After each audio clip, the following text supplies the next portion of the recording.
So you think you're pretty funny, and you've got the idea that maybe one day you'd like to be a comedian.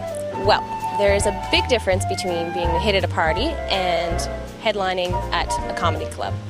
I'm here today with comedian John Hastings, a young budding comedian who is going to enlighten us as to some of the things you should know and some of the things you should avoid and everything in between.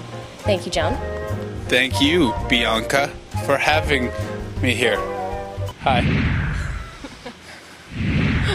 How you guys doing? This interview is going to be gritty and it's going to be real. Yeah. How long have you been doing this comedic thing? I started in May of 2006, and I've been doing it pretty regular, about once or twice a week on average since then. So how did you know that this is what you wanted to do?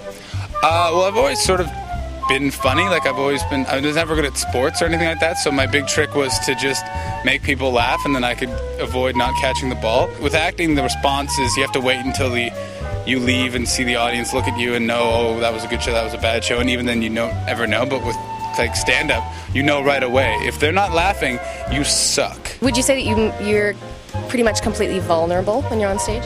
Yeah, but it's a very weird, angry kind of vulnerable, because it's not like, it's never sort of ends with you like going home and crying. It's like a very scary vulnerable. It's like you're going to be put into an asylum if you did that kind of vulnerable anywhere else. So where do you usually draw your material from? I mean, is nothing sacred? Is that the approach? I will make fun of anything. Like if like a person just committed suicide during the interview, I try and get a bit out of that. Deep, very deep. Very deep.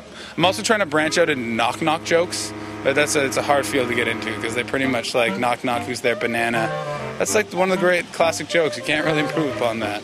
So do you have a notebook, I guess, a huge notebook that you're constantly adding to, or is it all up here? I'm always trying to write things down, and it's literally the most frustrating thing when you lose your notebook, and I've lost like 3, because you have like these little gems of ideas like, oh, this joke about Kurt Cobain, and it's perfect. A lot of suicide jokes are coming out. I have a problem. So of course I'm not going to assume that this has ever happened to you, but I've heard that sometimes comedians don't get laughs, and I imagine that is a sort of very scary thing to go through. What's your tactic there? Comedy is 90% audience, it's about 10% comedian.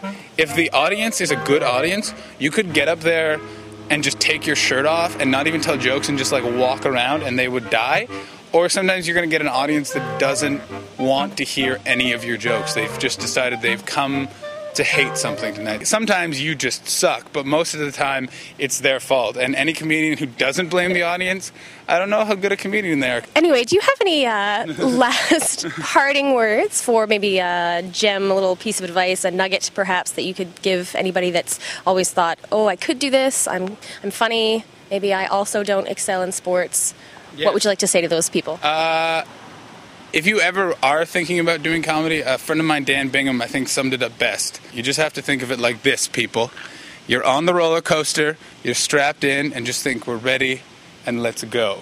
And no one will understand that unless you've done comedy, but once you get that, it'll be so profound that you're going to want to buy me something.